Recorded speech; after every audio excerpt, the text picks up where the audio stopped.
SOP collections sa Bureau of Customs na umabot sa 11 billion pesos. May 9 billion pesos collection mula sa sugar. Ang kita mula sa importasyon ng sibuyas na hawak naman ni Martin Araneta. Tinawagan daw siya ni First Lady Lisa Marcos at ipinapatigil ang investigasyon. Na sa First Lady Lisa Marcos mismo ang may hawak sa mga rice importers. Dahil pala sa dami ng SOP at remittance na ipinapasa sa bawat transaksyon. Ang pinakamakapangyarihang pamilya pa mismo ang sangkot sa ganitong sistema.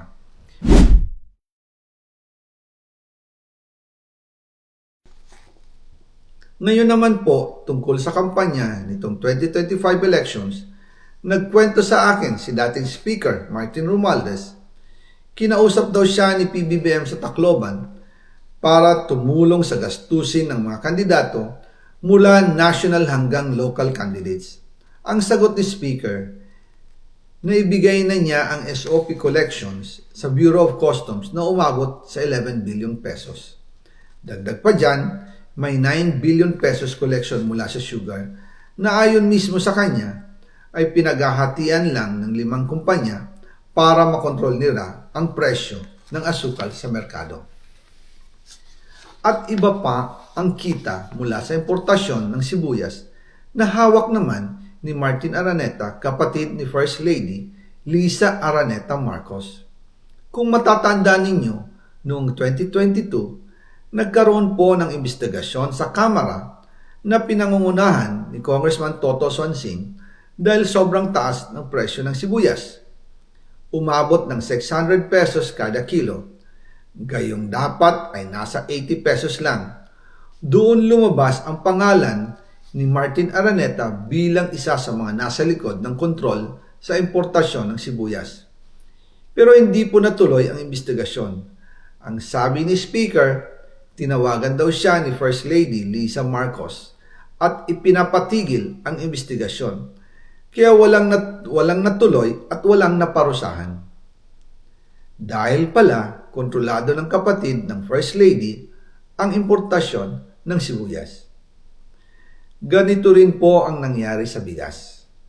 Noong April 2023, nagsimula nang tumaas ang presyo ng bigas.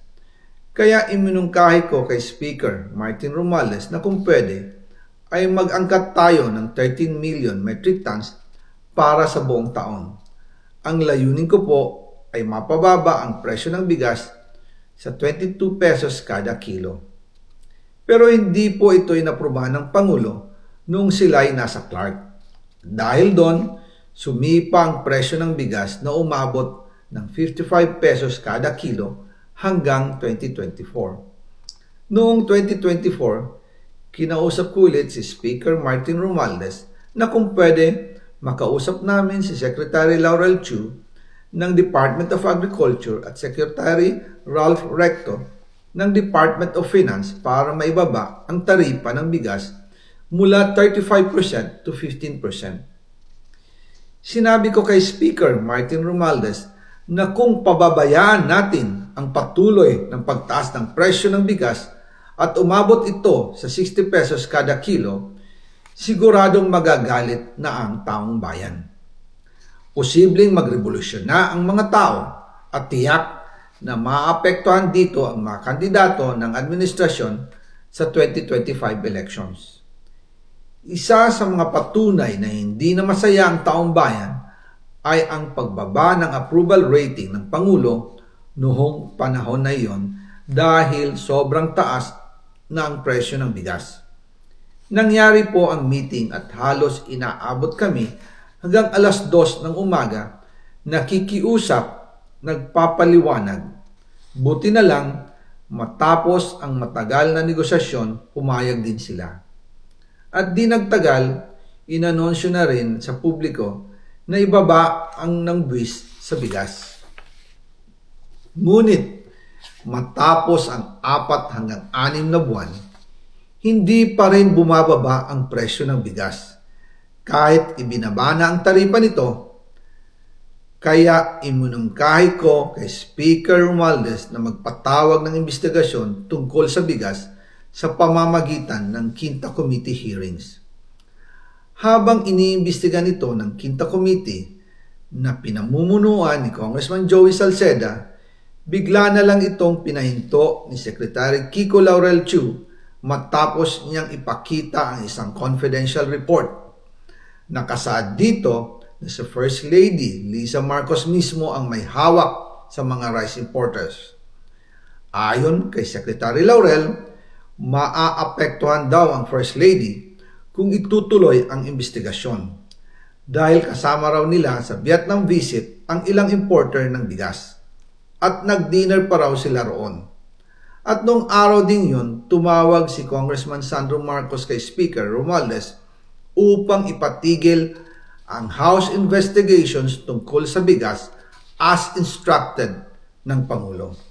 Magkasama kami ni Speaker Martin Romualdez nang tumawag si Congressman Sandro Marcos. Dumating din si Secretary Laurel Chu sa Manila Polo Townhouse at doon siya pinagalitan ni Speaker dahil inilabas niya ang confidential report na nagdidiin sa First Lady sa issue ng rice smuggling. Humihingi ng paumanhin si Secretary Laurel Chu at sinabi niyang, "Pasensya na, masyado akong naive." Doon namin naintindihan kung bakit. Kahit ibinaba na ang import tax ng bigas mula 35% to 15%, ay hindi pa rin bumababa ang presyo sa merkado dahil pala sa dami ng SOP at remittance na ipinapasa sa bawat transaksyon. Dagdag pa po, maraming importers ng isda ang nagre-reklamo dahil kontrolado ito ng kaunting kumpanya lamang. Wala naman daw tax sa importation tuwing lean season, pero kahit ganoon, hindi pa rin sila nabibigyan ng permit to import. Ang mga kaunting kumpanya na ito lang ang nabibigyang permit to import. Dahil dito, kontrolado din ang presyo ng isda. At ito din ang dahilan kung bakit mataas ang presyo ng galunggong. Mga kababayan, hindi dapat naghihirap ang Pilipinas. Hindi dapat ganito kamahal ang mga pangunahing bilihin tulad ng bigas. At higit sa lahat, hindi dapat nagugutom ang mga Pilipino. Wala silang malasakit sa taong bayan, lalo na sa mga mahihirap.